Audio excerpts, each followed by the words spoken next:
কি কি মশলা দিয়েছি, কিভাবে ফাঁকানো হয়েছে, লাউ কবার সিদ্ধ করেছি, মশলা কিভাবে বানাইছি, দেখতে থাকুন। লাউ কাটা শেষ। এই যে সাধারণ লাউ কেমনে খাইবানি, এই লাউ খাইতে অনেক মজা আছে, লাউ তরকারি খাইতে হলে খুব ভালো।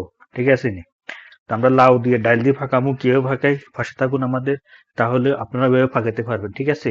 সাদের লাউ খাইতে বড় স্বাদ নাকি, এ হলো মশারির ডাল, এই মশারির ডাল দিয়ে সাদের লাউ দিয়ে ফাঁকামু। তো লাউটা দিয়ে দিলাম মশারির ডালের লগে পানি সহ, এটারে এখন একাত্তরে সিদ্ধ মধ্যে বসাই দিব। বুঝলেন নি? সিদ্ধ করে এলাম লাউ আর ডাইল সে এক লগে, তারপরে মশলা এক্সট্রা কষা এলাম। লাউ ডালের জন্য এই যে পেঁয়াজ কাঁচামরিচ কাটি লইয়াছি। লাউ তরকারি খাইতে খুব স্বাদ, এই জন্য পেঁয়াজ কাঁচামরিচ কাটি লিয়ে। আমরা বাংলাদেশে লাউ মনে হয় অনেক মাহাঙ্গা, অনেকে খাইতে পারে না। খাইবো কেমনে? কারণ এই পেঁয়াজের দাম, খোদার গায়ে মুচ্ছে পেঁয়াজের দামও বেলে অনেক বেশি। পেঁয়াজের বেলে আগুন বাজার। তো মানছি কি পেঁয়াজ, আদা রসুন কিনবো না, পেঁয়াজ কিনবো না, চাইল কিনবো না, সবজি কিনবো, কি কিনি খাইবো? আল্লাহু আকবার। তো যাক, দোয়া করি সবার জন্য যেন তাড়াতাড়ি যোগ্য মূল্য কমে যায়। এখন তেল বয়ে দিছি, তেলের মধ্যে পেঁয়াজ গুলো সুন্দর করে বাজিয়ে এলাম। বাজার পরে মশলা দিব কষাবার জন্য। একটু লবণ দিয়ে দিচ্ছি যেন তাড়াতাড়ি মশলাটা কষানো হয়ে যায়। এই দুইটা মাছের, ইলিশ মাছের মাথা দিয়ে যে লাউ রাঁধব, তো কিরকম হইব সবাই জানাবেন কিন্তু। শেষ। এখন 1 চামচ আদা রসুন দিয়ে দিব তার লগে। তারপরে দিয়ে দিব মরিচ, আদা রসুন পেঁয়াজ মরিচ ভালো করে সিদ্ধ হয়ে গেলে তখন যাই মশলা ব্যবহার করা।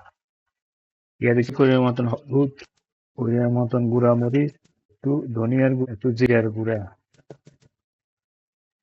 দিয়ে একটু লাড়ালাড়ি করে দিব। আর বাই আছে মশলা, একটু মিক্স মশলা, যে মাছের মশলাটা দিয়ে দেবো। এই শেষে মাছের মশলাটা দিয়ে দিলে মশলা দেওয়া শেষ। এখন মশলাটা ভালো করে কষাই নিব আমরা। মশলা যত বেশি কষাবেন, কষাই তারপর মাছের মাথাটা দিয়ে দেবো এটার লগে। তরকারি রান্নার স্বাদ হলো কি মশলা কষানো। সব জিনিসেরই কষানোর সময় আসে, ধৈর্য আসে, ঠিক তরকারি রান্নার মশলা হলো কষানো মশলা। যত মশলা বেশি কষাবেন তত তরকারি খেতে ভালো লাগবে।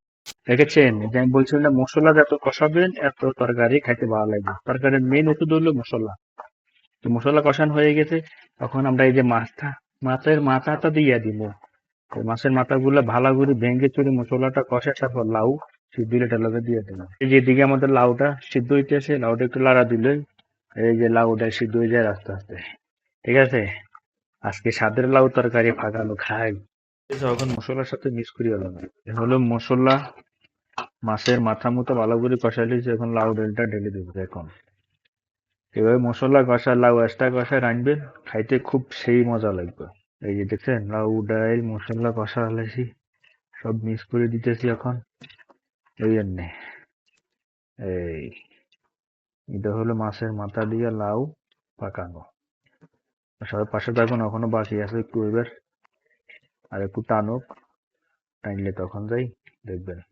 দেখছেন লাউ ডালটা কিন্তু ফাটানো হয়ে গেছে, দেখছেন? লাউ ডাল মাছের মাথা, এই যে এই। তো কিরকম হয়েছে কালারটা সবাই জানাবেন কমেন্টে। আর ভিডিওটা সম্পূর্ণ দেখবেন, দেখি আপনারা পাকাতে পারবেন অবশ্যই। আমরা প্রবাসীদের পাট কিভাবে আমরা ফাঁকাই খাই, তো দেখুন সম্পূর্ণ ভিডিও কিভাবে লাউ তরকারি ফাঁকানো হয়েছে।